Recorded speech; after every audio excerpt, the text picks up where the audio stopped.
Okay, ini daripada segi taktikal lah. Kalau tak ada tangan ajaib ke apa-apa, ini rumours tu Yang tu okey lah. Okay. Yang tu okey. Yang tu dah memang dah 10 orang dah. Tak boleh buat apa. Kenapa tiba benda tu sebab Lucas Digne tak tahu pun. Yang malam kat belakang bukan dia tengok, oh dia nak sepak. Pendapat saya, Argentina perlu diberhentikan.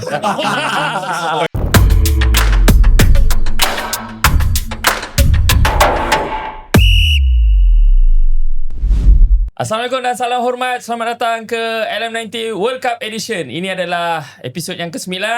Tak ada part-part. Satu part yang kita buat kali ni dengan ucapan England dah kembali ke rumah masing-masing. Guys, sebelum kita borak lebih panjang, macam biasa, aku akan ditemani oleh dua orang tetamu. Salah seorangnya nampak agak bersedih sebab apa? Dia dah beberapa kali tukar tim dalam World Cup Edition kali ni. Dan masih lagi tak ada tim dia yang berjaya ke final. Dengan cerita dia ada plan untuk sokong tim baru waktu final nanti. Apa khabar Coach Dom? Khabar baik dan macam mana nak cakap sebenarnya bukan saya tukar tim. Saya sebenarnya satu saja. Yang lain semua tu lalang. Setakat konten saja lalang saja. Okay. Mana satu sebenarnya you punya tim Portugal lah. Aduh. Itu nasib baik hari ni kita tak akan membahaskan, membintangkan pasal Portugal. Kalau tak 5 jam podcast ni nanti. Lama Dom. Tapi Dom kita ada 2 game lah kita nak bincangkan. Sebelum tu kita kena perkenalkan lah dulu sahabat baru kita. Selepas Alip Azizan daripada Threads yang kita bawa masuk dalam episod yang ke-8, episod yang ke-9 seorang lagi sahabat kita daripada Threads terus ke studio LM90. Apa khabar saudara Anas? Alhamdulillah sihat. Terima kasih. Mungkin boleh untuk permulaan ni boleh ice breaking sikit lah. Apa kau cakap tadi nak? Ragging dulu. Biasanya kena buat push up lah, jumping jack lah. Behind the camera. Anas boleh kenalkan diri sikit, bagi background, mungkin boleh cerita sikit macam mana boleh sampai ke sini. Sokong tim mana World Cup kali ni? Okey, baik. Nama penuh Muhammad Anas Syahrizal Akasha bin Al-Asak, dikenali sebagai Anas Akasha. Okey. Saya seorang guru bimbingan dan kaunseling. Oh, cikgu. Ya, saya cikgu. Okey, saya cikgu, saya berumur 25 tahun. Sokong tim mana? Vaidar Portugal. Satu geng. Satu geng. So hari tu balik satu kapal lah ni. Ya, sekapal. Kapal nak pergi ke champion tapi tadi patah balik. Okay Nas, macam mana kau boleh sampai ke Threads ni? Sebab apa? Orang cakap itu dekat Threads, Alip Azizan tu member aku. Sebab apa? Dia boleh bercakap, dia power lah, knowledgeable. And dia set satu benchmark yang tinggi lah untuk warga-warga Threads yang akan masuk selepas ni. Faham. Dia memang dah set standard yang tinggi. So diorang ingat tu kawan aku, kawan Rohan. Cerita sikit perjalanan kau. Saya personally kenal Mak Kening pun daripada video-video je lah. Tak pernah jumpa sebelum ni. Ya, tak pernah. Tak pernah jumpa. Tengok ada dia mencari untuk join podcast ni lah. Saya pun terus doa, usaha dan tawakal. Alhamdulillah. Terima kasih sebab bagi peluang. Okay, Nas, aku dengar-dengar kau ni memang peminat tegar Manchester United. Ya, sampaikan cerita dia Dom. Sebelum aku pilih Anas ni, ada candidates lah yang DM. Memang banyak lah. Terima kasih banyak-banyak pada korang semua dekat luar sana. Sambutan hangat DM yang bersemangat nak join. Alhamdulillah. Anas ni special sikit. Sebab apa? Aku minta ni approval ataupun verification daripada wife dia. Kita ada backup besar punya. So aku expect hari ni dia datang pun minta lesen juga. Lesen dan doa. Okay guys, sebelum kita proceed kepada kita punya first segment iaitu Aperture, aku nak ingatkan korang, hari ni hari Khamis. Habis je game England menentang pasukan Argentina, terus saja kita orang ke studio dan ini merupakan komitmen yang bukan biasa-biasa lah. Masing-masing ada komitmen lain tapi kita orang berkorban untuk hasilkan konten kepada korang semua. Apa yang aku harapkan, apa yang aku minta daripada kawan-kawan semua adalah sekadar bantu kami untuk subscribe channel ni, follow kami di semua platform media sosial yang lepas minit 90 sediakan. Okay, tak jauh dah sebab apa kita dah 8.1 8.1 lah. 8.2 tak silap. Hampir lah Pagi. TPI dah. Hampir lah. Sikit lagi, Hampir lah sikit lagi. So, dong. cepat. Dua Subscribe, game. come on. Come on. Benda Yelah, senang je, buka subscribe dah. Tekan saja. Come on. Aku punya mulut dah berbuih tau dok. Ya, setiap kali tengok video pun memang benda tu je dengar. Ada sahabat kita daripada Singapura komen tau, cakap bang, minta maaf banyak-banyak, dah episod ke-8 aku baru perasan aku tak subscribe lagi. Dah tengok 8 episod, 2 kali 2 16 lah. 8 episod 2 part, 16 video dia tengok baru dia perasan dia tak subscribe. And also guys, aku nak ingatkan korang satu lagi, kalau tengok based on analytic LM90, lebih daripada last month, lebih daripada 80% penonton adalah dalam kalangan viewer yang tak subscribe. View ada yang reach sampai 50k, on average kita boleh pergi 15 ke 20k. So aku minta tolong sangat-sangat, walaupun nampak improvement untuk bulan Julai ni, so far dah menurun sikit statistik tu, maksudnya dah 30% yang follow kita, yang subscribe kita 70 je yang belum subscribe. Harapkan sebelum habis bulan Julai ni dia akan jadi 50-50 lah. Kalau boleh. Come on, benda senang je. Aduh. Subscribe saja. Guys, kita terus sahaja masuk ke segmen kita yang pertama, iaitu Aperture. Sekarang ni, aku nak bagi tahu sikit lah, Aperture ni apa benda sebenarnya kan. Dia lebih kepada personal opinion. Kau ada opinion kau, Dom ada Dom punya opinion, aku ada pendapat aku sendiri. So, tak ada salah, tak ada yang sentiasa betul. Masing-masing ada pendapat masing-masing. Okay. So, untuk Aperture ni, untuk hari ni aku nak tanya tentang apa pendapat engkau dulu, Nas. Okay. Team play ataupun individual brilliance yang akan main peranan penting dalam match-match besar? Team play. Team play. Kenapa? Okay, individual brilliance ni perlu dalam satu team. Okay, kita dalam satu team 11 player, akan ada kita player yang stand out, player yang orang kata dia core pada team. Tapi kena ingat, individual brilliance ni akan ada cara untuk kita patahkan. Kalau tactical brilliance, untuk kita patahkan dia tu, untuk kita lawan, dia kena tactical versus tactical. So kalau tactical kau lagi hebat, tactical kau lagi boleh perform daripada tactical lawan, so easily kau boleh menang. Okay. Kau boleh menang. Itu bagi aku, tactical team play lagi penting daripada individual brilliance. Okay, Dom. Konteks dia adalah masa Jepun kalah tentang pasukan Brazil. Kita tahu macam mana performance Bruno G dalam match tu.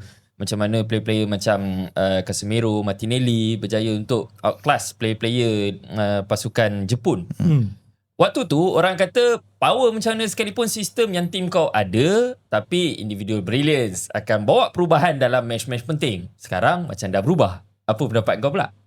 Kerana apabila kamu ada team play ni kan, akan kembali kepada gaya permainan, you punya filosofi permainan, sistem permainan. Itu untuk saya penting kerana end of the day bukan saja 11 orang player. You kena tengok pemain-pemain di atas bangku. Contoh terbaik Sepanyol.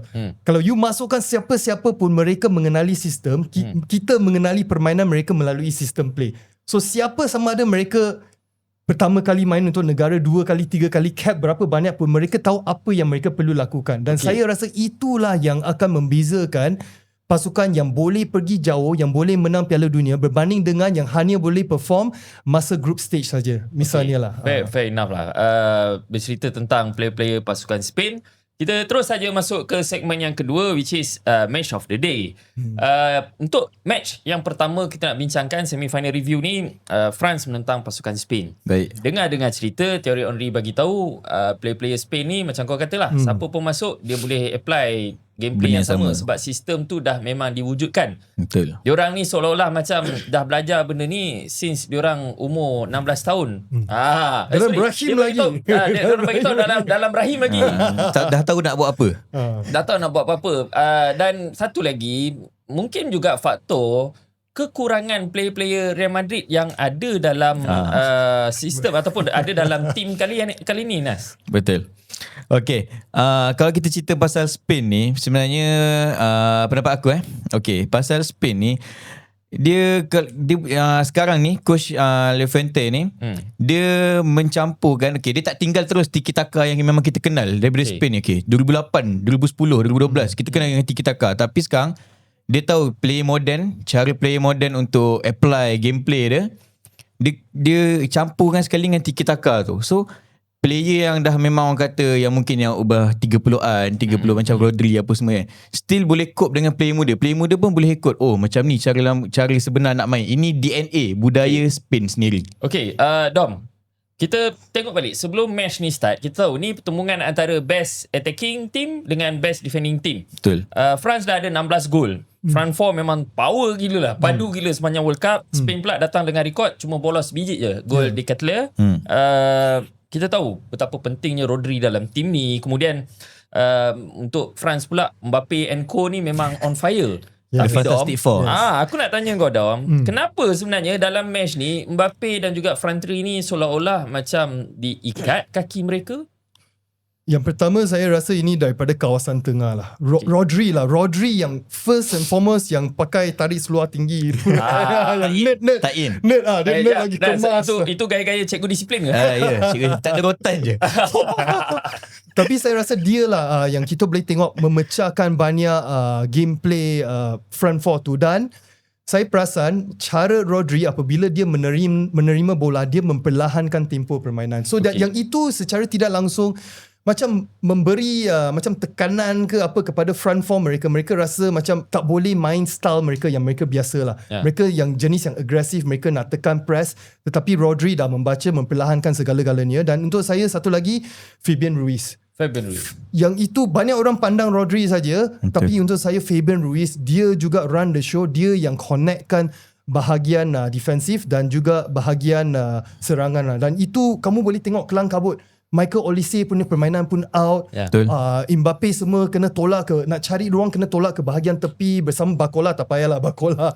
Itu memang satu arah tuju saja kan. Senang dibaca kan. Dia pergi tepat je. Okay, saya tambah sikit boleh? Okay, baik. Kalau kita tengok dalam formation Spain dengan France, Spain dia pakai trio. Fabian Ruiz, Dani Olmo, Rodri. France dua. Sebab Olise tu dia dah lebih kepada attack dah kan. For depan. Tchouameni, Rabiot. Okay, on paper, bila dalam padang je 3 lawan 2 tu dah memang numerical advantage dah lebih kepada France. Spain. Lebih kepada Spain. Okay. Jadi kalau kata France nak build attack, okay, kita tengok dia akan cari belah kiri kanan Olise, betul. Barcola, Olise, Dembele, Mbappe. Dia turn je, okay, cuma ni dapat bola, dia nak terus main wide. Dia nak main sana. Rodri and the co ni, okay, kalau tak Rodri dengan Fabian Ruiz, Rodri dengan Porro, Rodri dengan Laporte. Diorang dah buat 3v2. Dembele dah akan dekat dengan Olise. Okay. So bila 3v2 tu diorang dah mati akal. So Rodri tu just okay, tak apa, biar diorang main, kita biar diorang main cara kita. Sebab itulah nampak attacking threat daripada France tak hidup pun game tu. Memang tak hidup. Betul. Anas, aku cabar sikit pendapat kau tu. Itu cerita berkenaan bila France ada bola. Sekarang ni kalau kita tengok dalam match-match yang menentang opponent yang selesa dengan bola. Contoh, France pernah menentang pasukan Morocco kan. Kita tahu Morocco adalah tim kedua lah yang paling bagus dengan bola dalam World Cup kali ini selepas Spain. Kenapa benda yang sama tak di-apply masa menentang pasukan Morocco, which is man to man, high pressing, jangan bagi dia orang masa untuk turn, jangan bagi dia orang space untuk combine. Tak berlaku dalam match ni, Nas. Okay, kalau tengok dalam France Morocco tu, okay, satu game tu dah memang boring dah. Morocco more kepada tunggu je bila France buat mistake. Tapi game tu France tak buat mistake, dan diorang lebih berani ke depan. Diorang punya line diorang tinggi, lepas tu diorang buat chaos dekat depan tu. 4 orang tu kita tahulah dengan lajunya, eksplosifnya. 4-4 tu sering bertukar tempat. Bukannya kata Mbappe striker di depan kan. So defensive structure Morocco pun dah terganggu masa tu. Itu yang banyak back pass. Body pun sampai kira tu pegang-pegang bola kiri kanan. Lepas tu dapat dia balik, dia tak tahu nak mana. Last sekali long ball ke depan, terlalu banyak hantaran-hantaran horizontal. Betul. Dan memang orang kata hantaran risiko. Memang minta untuk di pressure. Okay, Dom, satu lagi benda yang aku perasan dalam match ni, orang mungkin lupa tentang satu nama yang cukup-cukup penting untuk pasukan Spain yang membuatkan France seolah-olah macam hilang dia orang punya structure dekat bahagian tengah dan juga bahagian belakang. Oyarzabal. Super performance. Aku tak pernah tengok seorang, maybe we can put him in the bracket Force 9 punya striker. Macam mana Bobby Firmino.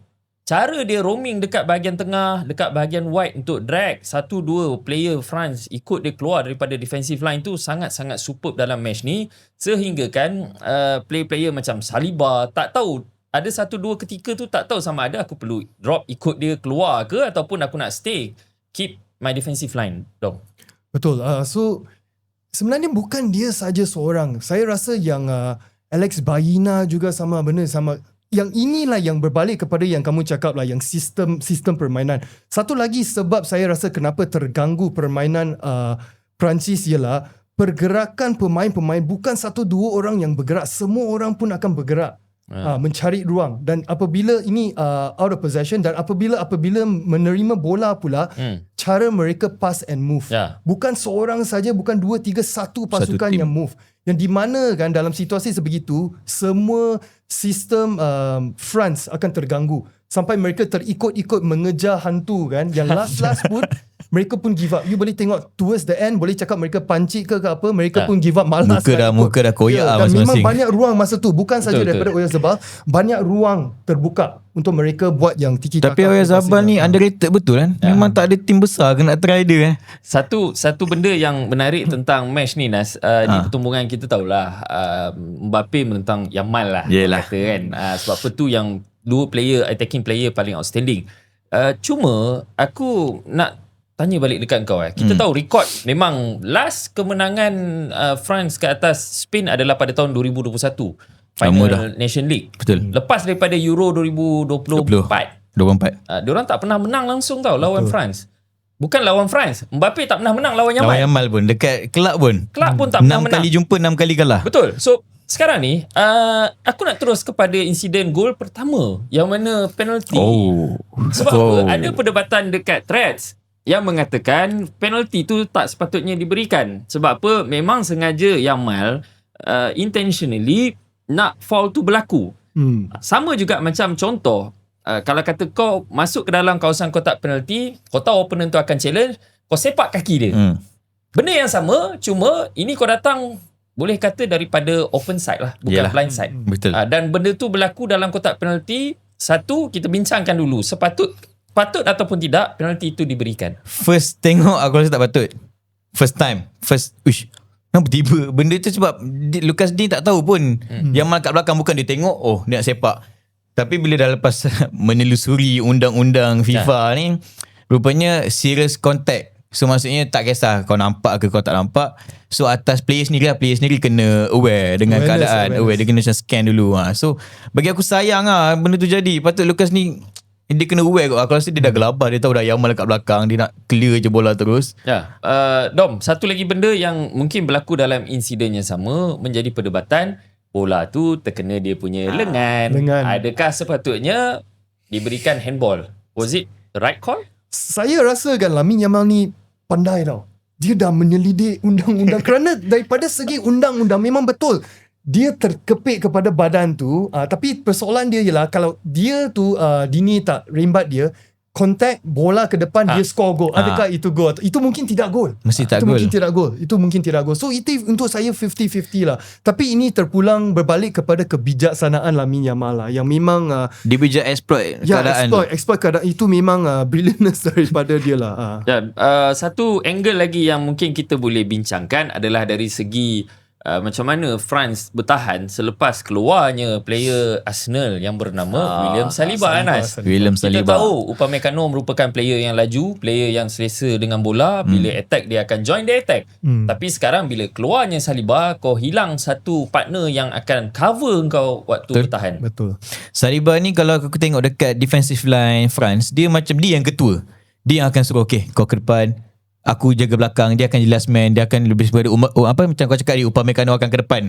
Tapi bila masuk Lacroix, bukan nak cakap dia tak bagus, dia bagus juga, tapi aku rasa situasi tu patut Konate yang masuk. Yang ni best. Aku nak tahu kenapa pendapat kau. Aku nak tahu kenapa Konate pilihan yang lebih baik. Bagi aku kenapa Konate baik. Semi-final Lacroix play Crystal Palace. Sekali lagi bukan nak underestimate Lacroix, tapi at the big stage pentas dunia ni, kau perlukan ketenangan, kau perlukan pengalaman. Tengok macam mana gol kedua tu, Lacroix tersepit, tiba dia tahu dah terlepas dah Pedro Porro. Dia kat tengah kan, dia tak tahu nak buat apa.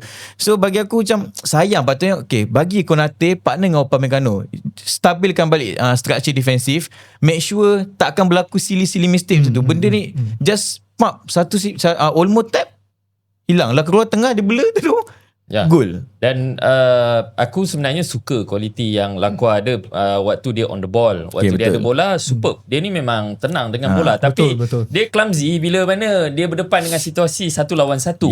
Untuk 1v1 dia kurang. kita bercerita lebih lanjut berkenaan dengan apa yang berlaku dalam gol kedua. Nas, saya minta tolong ambil lagi dia punya board dekat belakang tu. Sebab apa? Saya dah sediakan, Nas. Okay, now. Okay. Kita tengok dalam gol yang kedua untuk pasukan Spain, apa yang berlaku sebenarnya bagi aku adalah kebijaksanaan player Spain sendiri untuk position themselves.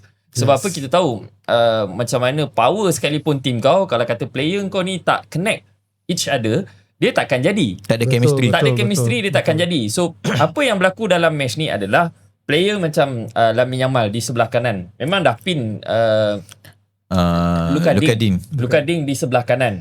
Sebelah kiri pula Baena dah memang pegang dah Koundé. Tak boleh nak naik, tak boleh keluar. Dekat depan ni akan ada waktu tu Kone main. Kone dengan si Tchouaméni kan. Betul. So apa yang berlaku dalam ni dalam pergerakan ni adalah combination play. Betul. Kita tahu sekarang ni Lacroix dan juga Upamecano semuanya 1 lawan 1. 1 lawan 1 dekat defending, semua 1 lawan 1. So kita tengok pocket space dekat sini, tak ada orang yang betul-betul akan jadi protector kepada kawasan half space. Open. Ini kawasan half space. So cuba bayangkan betapa cluelessnya player France bila off the ball, sampaikan dalam satu split second kau boleh buat satu combination play. Oyarzabal drop, Lacroix keluar, dia ikut hantar ikut Olmo, Poro yang lari.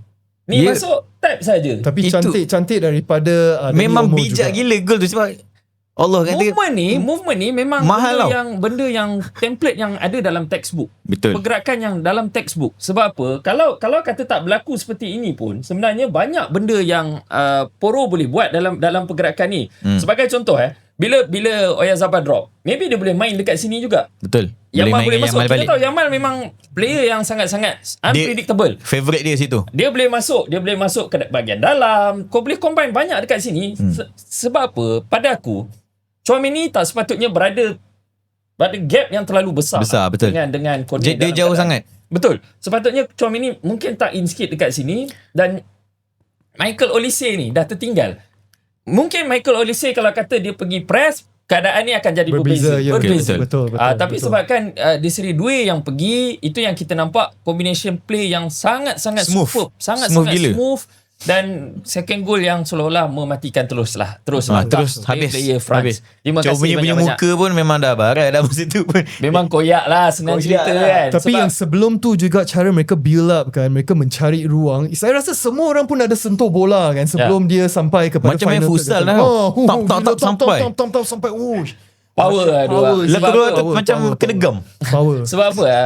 Satu benda yang mungkin orang tak perasan betapa pentingnya Rodri dan juga Fabian Ruiz adalah kebijaksanaan diorang untuk recycle the ball. Tapi kena ingat kalau tak ada Yamal dalam tim ni, cara diorang bermain sangat-sangat useless. Sebab apa? Yamal adalah player yang akan sangat-sangat kreatif, yang akan create chaos dekat bahagian belakang. Dia akan tarik 2-3 orang. Dia boleh tarik 2-3 orang, dia akan tarik masuk dalam, dia boleh pergi dekat bahagian wide juga. Dia buat kerja dia. Betul. Sebab apa Dom? Kalau kata kita ambil contoh lawan Cape Verde, sama juga. Diorang recycle bola pergi kiri, pergi kanan, tapi tak ada player yang cuba untuk buat larian ke depan supaya kau boleh hantar penetration pass. Itu tak ada ruang. So aku still rasa Spain ni ada kelemahan dia. Kalau kata kau tarik keluar Lamine Yamal injured, Spain akan ada masalah sebenarnya. Kau setuju dengan aku Dom? Betul juga. Pada masa yang sama juga, yelah, kena ada systematic play, tapi kalau ada chaos creator juga itu penting. Di mana kalau diperlukan, saya rasa Nico Williams boleh buat kerja itu jugalah. Tapi version Yamal Piala Dunia ni aku lagi suka sebab nampak dia more team play. Dia dah tak makan, dia bukan jenis nak highlight dia seorang-seorang. Dia bukan jenis macam mungkin dia play yang sangat bagus. Bukan kata dia tak bagus, tapi nampak sekarang okay, dia lebih kepada dia nak main 1-2 dengan kawan, combination play dengan team. Dia lebih pada okay, dia akan create game. Dia bukan nak finish je. Dah lebih matang lah. Mungkin dia lebih matang. Nampak dia pun kali ni nampak dia bukan jenis nak main-main kan. Mungkin yelah dia pun muda lagi.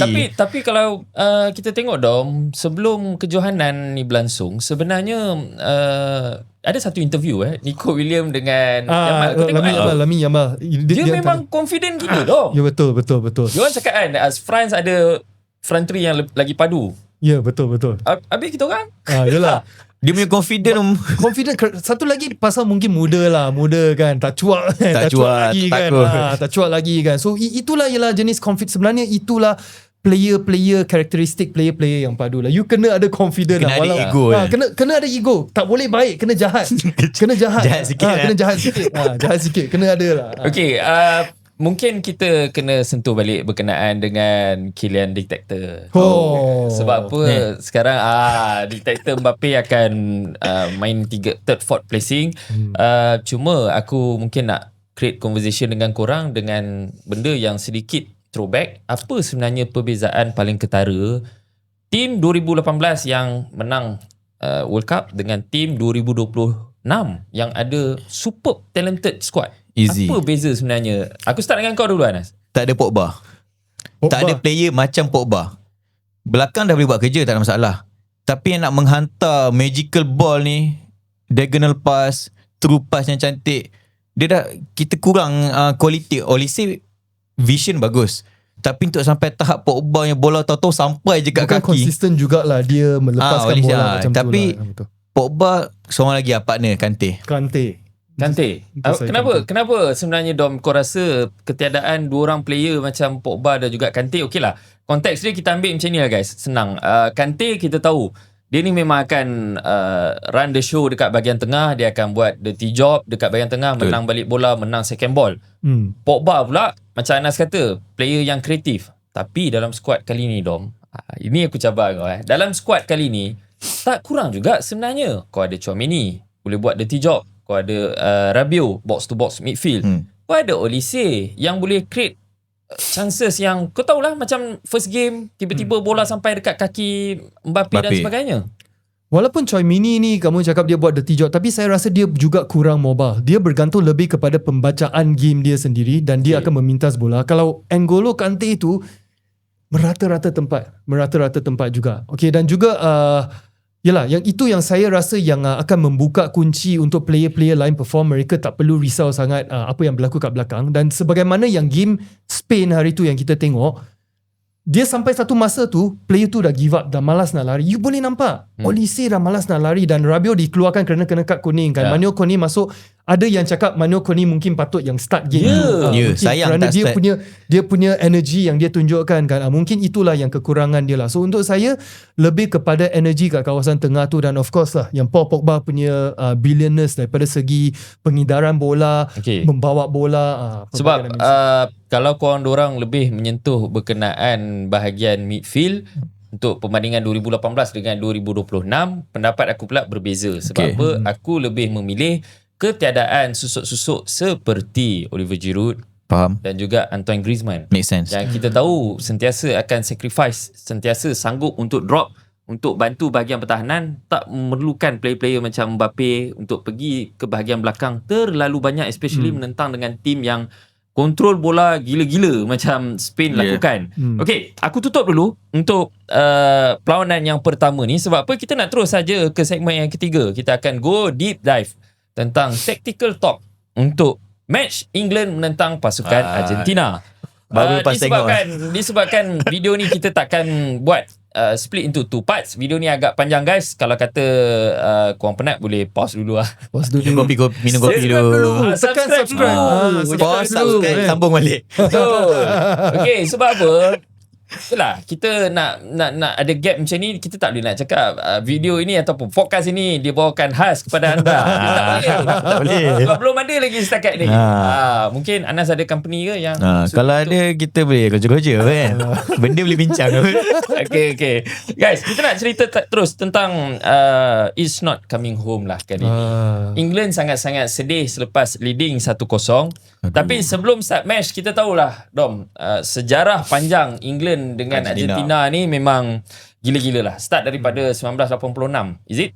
Sebelum tu lagi Hand of God yang paling besar. Sebelum tu lagi dah pernah sebelum ada. tu yang dah pasal pernah ada isu lebih dengan besar. ref. Betul. Tak faham bahasa tu. Betul. Yang tak faham. Itu pun satu isu. And then pergi kepada waktu Diego Simeone. Beckham dengan Diego Simeone, kad merah yang Simeone jadi Sergio Busquets dan berlakon sikit. Lepas tu Beckham pula gol penalti. Betul, revenge 2006. tahun 2022 2002. Okay, World Cup 2002. So ini sejarah yang panjang. Dan fun fact, Messi tak pernah jumpa pasukan England dalam big stage tau, dalam major tournament. Dalam friendly tak silap tak pernah. Tak pernah main Dia tak pernah jumpa England langsung. So gila-gila lah. Maksudnya ini first time jumpa England akan jumpa Messi. Dan preparation untuk ke arah menentang pasukan yang of course lah macam-macam naratif yang dibawa sebelum tournament, sebelum game ni pun fix it for Argentina dan sebagainya. Macam mana kau tengok persiapan pasukan England, Dom, untuk turun dalam match ni?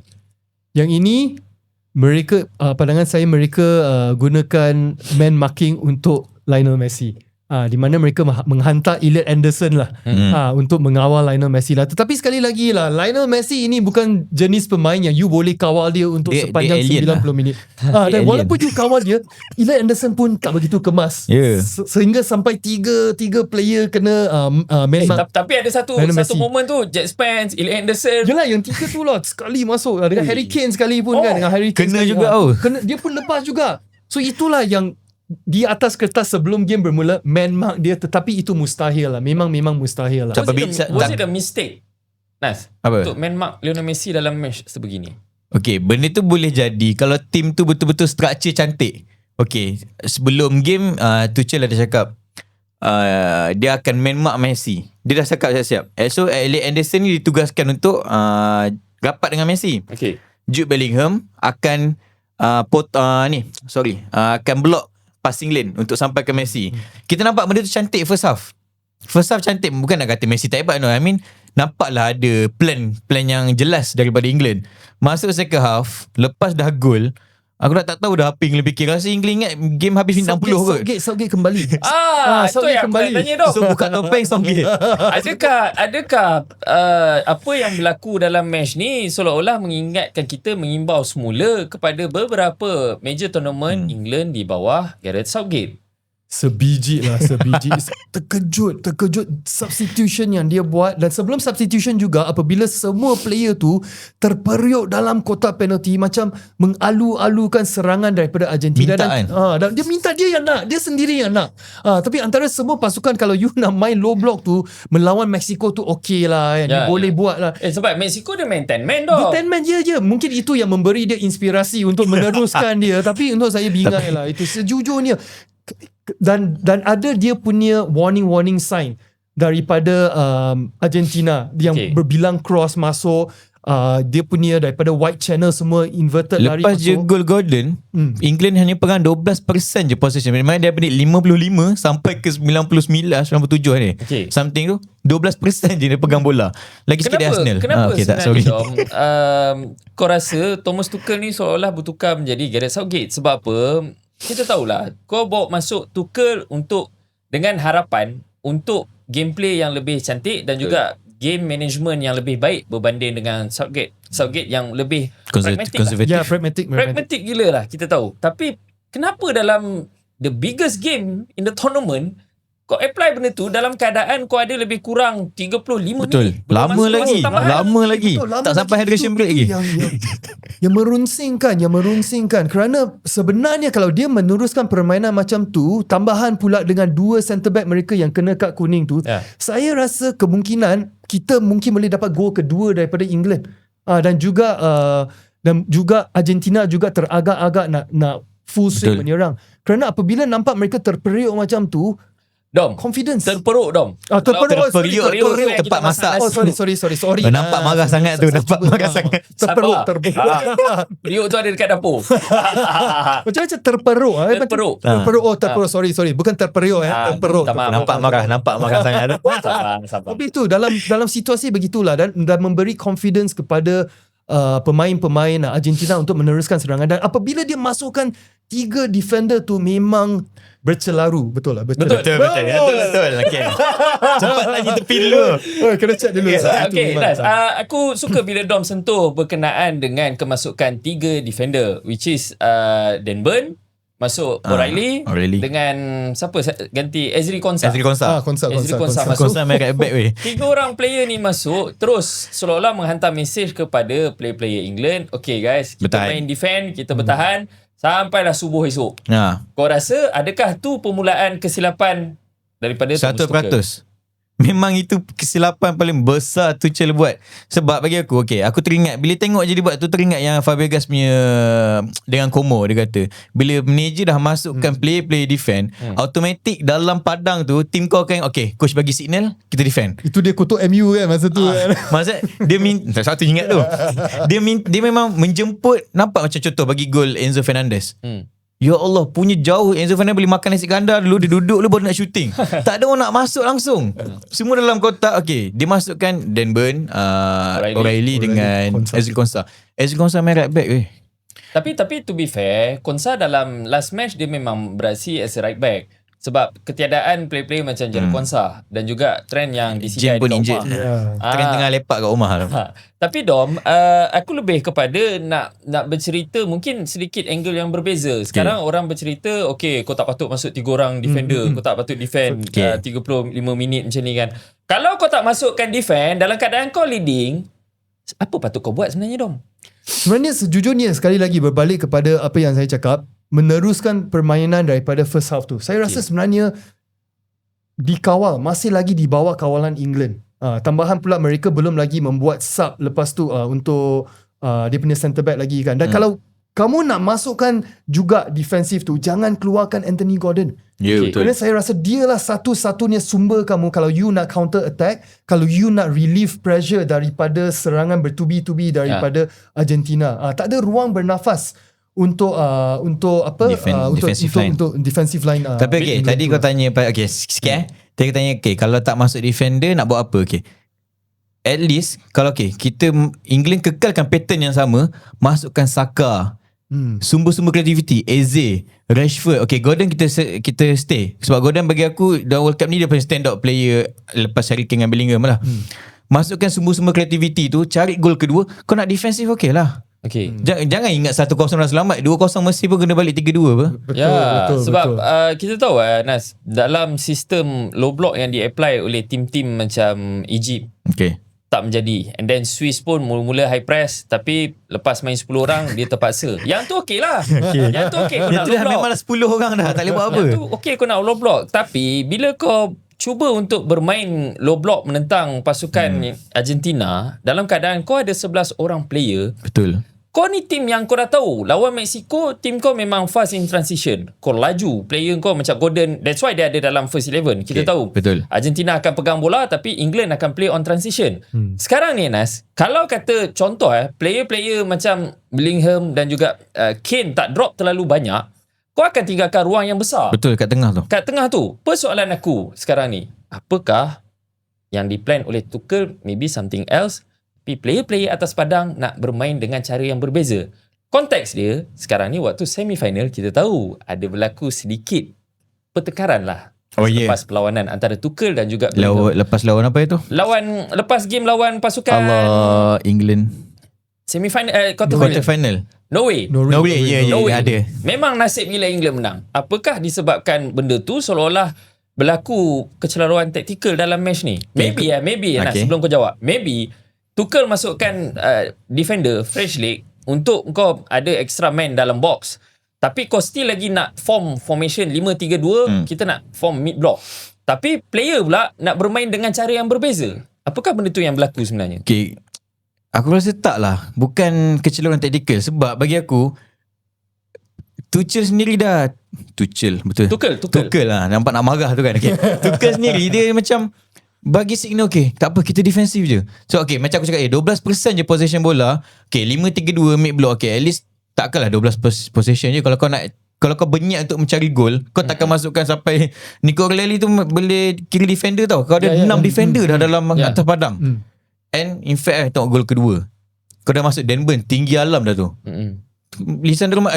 Lautaro Martinez free header. Tak ada siapa nak jaga dia. Martinez sebenarnya paras-paras pusat dia je.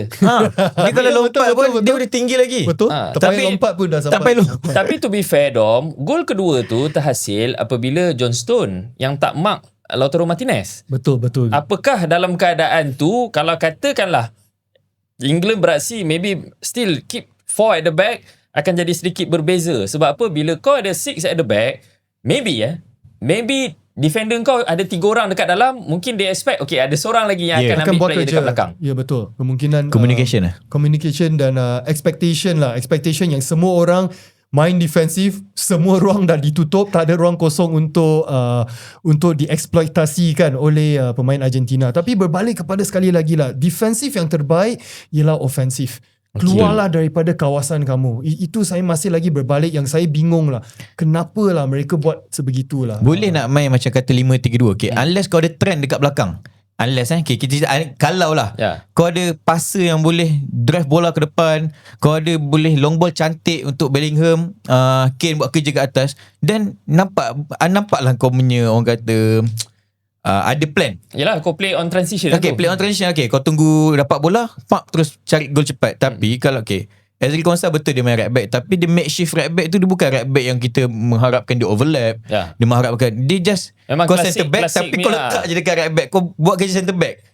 So itu yang kacau. Kalau kata nak main macam tu, kan ada at least macam kan kata fan MU pula kan, Luke Shaw yang boleh hantar. Memanglah rekod tak cantik, injury apa semua, tapi at least orang-orang macam tu yang boleh hantar bola ke depan. Sebab to be fair, bila kau tukar Nico O'Reilly masuk, dia seolah-olah macam kau menyeksa tim kau. Betul. Bila kau bertahan low block menentang Argentina, main 5-3-2, kau macam mana nak cakap, 5-3-2 dia lebih kepada nak protect half space. Betul. Sebab apa? Bila kau ada banyak player dekat tengah, half space ni adalah, ambil jap bot tu. Sekali lagi. Ambil jap. Bagi faham betul-betul. Bagi Tuchel tengok. Sebab bukan lagi. Sebabnya benda ni kadang-kadang viewer tak faham. Betul, tak dan apa. ada juga orang yang follow LM90 disebabkan oleh bot ni. Betul tak? Kalau betul tolong ni. Subscribe, like, tolong komen betul. Sebab apa? Okay, contoh bila kau main 5-3-2, katakan sekarang ni dah 5-3-2 kan. Okay. Masuklah Dan Burn dengan Nico O'Reilly. Masuk, lepas tu dekat tengah ni kau korbankan seorang. Sekarang ni 2 dekat depan. Bila kau main dalam keadaan macam ni, macam dalam last video aku ada explain macam mana player-player Swiss main 5-3-2 juga, tapi benda ni takkan efisien lawan Argentina. Sebab apa? Satunya, kau akan nampak susuk nombor 10 ni, dia takkan berkampung dah dekat sini. Dia takkan tunggu dah dekat sini bila kau main low block macam ni. Dah ramai situ, tak pergi situ dah. Dia takkan tunggu dekat sini. So apa yang jadi, player Argentina ni dia bijak. Sekarang ni okay, tak apa, kau 2 orang je kan dekat belakang, tak apa, aku hantar lagi seorang defender dekat dalam, aku hantar seorang physical player, Cristiano Romero, Coutinho Romero contoh kan, duduk dekat depan. Sekarang ni player nombor 10 ni dia akan start drag wide. Dia akan main belah kanan. Dia akan duduk dekat kanan. Dan start daripada lawan Egypt. Lawan Swiss, dia tahu tengah dah jaga dia gerak belah kanan. Betul, dia pergi ke sebelah kanan. So bila pergi ke sebelah kanan, kau nak main low block dengan tim yang ada good delivery. Betul. Fasa macam bola cari orang. Lionel Messi betul. Almost impossible. Sebab apa? Sekarang ni half space. Okay, ni kawasan half space. Ini kawasan half space ni. Kawasan ni half space, ini pun half space. So ini kawasan yang paling berbahaya. Player-player macam Lamine Yamal, player-player macam Messi, menyelit-nyelit. Salah, dia suka kawasan ni. Sebab apa ni? Tempat diorang untuk create chances ataupun ambil shot. So apa yang jadi, kalau kata dia duduk dekat dalam kawasan ni compact, kau akan jumpa 3-4 orang bila kau ada bola. Almost impossible untuk kau turn sekalipun. So sekarang ni Messi duduk dekat wide, kerja dia apa? Hantar je lah. Hantar je lah. Dan juga kawasan half space, walaupun mereka formasi compact macam ni, McAllister semua pun ada juga, dia ada masuk dalam kawasan half space juga. Sebab bila kita sentuh pasal half space ni, player-player macam Enzo, dan juga si McAllister. Diorang ni bijak tau. Diorang banyak buat late run into the box. Betul. Even gol Crashing land. sebelum gol sebelum gol kedua yang terhasil, sebenarnya McAllister dah hit the post. Ya, Betul. Dah tiang. Lepas tu bola dapat kat Messi balik. Baru mereka recycle semula. Ya, Tapi yang- tadi game dia bila lagi cantik Scaloni masterclass Scaloni. Dia keluarkan Paredes. Okay. Dia masukkan siapa nama Lipaul. Lipaul, betul, So betul. akan banyak bola hantar ke depan. Sebab Okay. Paredes dia more kepada defensive minded. Betul. Tapi bila dia tengok England dah mula nak main bertahan, dia masukkan Gregory Paul, hantar bola ke depan, lagi memudahkan kerja geng-geng depan ni buat kerja. Enzo turun, ada ruang untuk dia rimbatan juga. Sebab tu yang tadi gol kedua tu, gol pertama tu cantik gila. Memang tu kata dia, memang kosong ruang tu, tak ada nak press langsung pun. Betul. Dengan Okay. Nico Gonzalez juga yang sering buat Nico Gonzalez. larian menerima crossing. Tapi kau kena ingat Nas, kenapa Di Paul dimasukkan? Kenapa? Sebab Messi dah teruk kena henyak ke Oh, dalam. betul. Bodyguard. Bodyguard kena masuk. Kalau Sentuh Messi semua datang tu. Gila punya. Kalau bodyguard tak masuk, ada masalah ni. masalah lah, Nak betul. main final macam mana? Benda kena ada bodyguard Messi. Okay guys, aku suka bila korang menyentuh berkenaan dengan tactical. Sebab apa? Aku percayalah dekat luar sana terlalu banyak yang bercerita berkenaan dengan benda-benda rumors, benda-benda yang post match punya interview. Yelah. Kan. Orang yang boleh tengok lah benda tu dalam game. Tapi bila kita berceritakan tentang lebih kepada tactical, lebih kepada apa yang berlaku Dalam semasa setiap moments of the game lah. Ini akan jadi, perbualan kita akan jadi lebih menarik. Tapi Betul. aku rasa aku nak tutup dulu untuk semi-final 2 game ni. Tapi sebelum kita habis, aku nak maybe sedikit prediction lah. Daripada kau dululah. Mampukah Spain kekalkan tactical, keep the ball, and then we manage to keep them quiet? Menentang Argentina, saya rasa ini daripada segi taktikal lah. Kalau tak ada tangan ajaib ke apa-apa, ini rumors tu kan. Apa ajaib? Kerana saya sangat impressed dengan permainan Spain lah. Yang sebelum-sebelum ni kita cakap yang Cape Verde ni, ingat lagi tak hari tu. Yang mereka tak akan jumpa low block, mereka tak akan jumpa Vozinha, dan kita tengok semakin banyak yang mereka main yang hari tu menentang Perancis tu, itu yang untuk saya wow, beautiful. Dan saya percaya itu boleh diulangi sekali lagi lah. Boleh diulangi. Nas, untuk kau pula, adakah Messi akan terus digunakan sebagai outlet utama untuk pasukan Argentina? Sorry Alam ni ambil anak ni. Ya, faham. Teruskan, Tak apa. Nas. Messi terus akan jadi sandaran utama. Bagi aku simple. Messi buat kerja dia, orang lain kena tolong Messi. Okay. Tapi Anas, aku nak tanya satu lagi soalan. Dia berkait juga. Siapa sebenarnya yang lebih sesuai untuk start bagi pasukan Argentina? Julian Alvarez ataupun Lautaro Martinez? Bagi aku Julian Alvarez. Kenapa menentang pasukan Spain? Kita Spain ni bagus dengan kaki. Alvarez ni Tak, dia bagus dengan bola. bagus bola dengan kaki. Nampak lebih seronok sembang tu. Tapi Alvarez ni kaki pressing. Lautaro Martinez pressing ngam juga. Tapi bila ada Julian Alvarez ni, dia merata tau. Dia bukan ni kau kata kita kata dua Messi dengan Alvarez. Dia tak ada static tu. Dia akan press left back, dia akan pergi press right back. So memudahkan kerja orang di tengah, lagi kerja Messi lah. Kau dah press, ruang dah besar. Contoh tengok gol lawan Switzerland tu. Dia sendiri press, bola dapat kat dia, orang ingat dia nak passing, dia take shot. So Lautaro Martinez ni secret weapon lah. Boleh saya cakap satu benda yang Scaloni jugalah. Dia punya kebijaksanaan, dia tahu yang Lionel Messi akan dikawal, dia memulakan Alvarez, dan saya rasa itu juga satu kunci Argentina jugalah. Scaloni memang bagus lah. Dia ada satu streak yang mungkin dah tak ada kot untuk final kali ni. Kau tahu tak yang satu fakta yang mana start daripada tahun 2016 kot, tak silap aku. Setiap final akan ada satu player at least daripada Bayern dengan Argentina. Tapi takkan berlaku dalam kali ni kan. Argentina ada player daripada Bayern ke? Tak ada. Tak ada. Bayern tak ada. Lautaro Martinez je yang Inter. Dia Inter dengan Bayern kali ni streak tu dah tamat. Sebab apa, kalau England yang pergi final, streak ni akan ada bersambung lah. Harry Kane. Betul.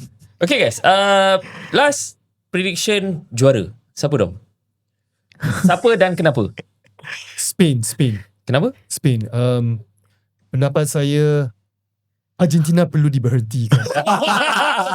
Personal apa? Okay, perhatian kepada editor. Yang ni kita kena clipkan ni. Anas, siapa player anda? Kita ambil different line angle lah. Okay. Se-impress mana pun aku dengan gameplay Spain, dengan cara diorang main, fluidity diorang. Tapi Argentina ni aku rasa dia something. Maksud aku something tu dia moment je. Dia tak perlukan kau main 90 minit cantik tak. Just 1-2 moment then dia boleh menang. Betul. So prediction aku Argentina. Walaupun aku wala Ronaldo Walado Bang Dodo, tapi bagi aku Argentina deserve untuk maintain title doang. Ya, aku pun sama walaupun aku menyokong pasukan Spain. Boleh tengok video prediction. Disclaimer saya. Boleh tengok video prediction. Tapi hati aku berat mengatakan FIFA already fix it for Argentina. Sorry, tak ada. Okay, nanti Gurau. cari balik video ni. Gurau. Guys, aku tutup dulu untuk segmen, tak ada segmen lah, episod yang ke-9 review semi-final LM90 untuk World Cup kali ni. Terima kasih banyak-banyak yang korang support kita orang daripada video pertama sampailah video yang ke-9. Terima kasih juga daripada untuk Anas dan juga Coach Dom untuk masa korang pagi ni habis tengok game pukul 5 terus pacak. Sekarang ni baru pukul 7 ni. Kau bayangkan komitmen kita orang. Pastikan subscribe. Tolong subscribe. Mata ni bengkak lagi ni. Bengkak lagi mata ni. Alright guys, itu saja untuk video kali ni, episod yang ke-9. InsyaAllah kita akan cover juga final nanti. Tetamu je, kita tak sure lagi siapa. Maybe ada warga Threads juga yang kita akan bawa nanti. Terima kasih banyak-banyak. Jumpa korang dalam video yang seterusnya. Assalamualaikum.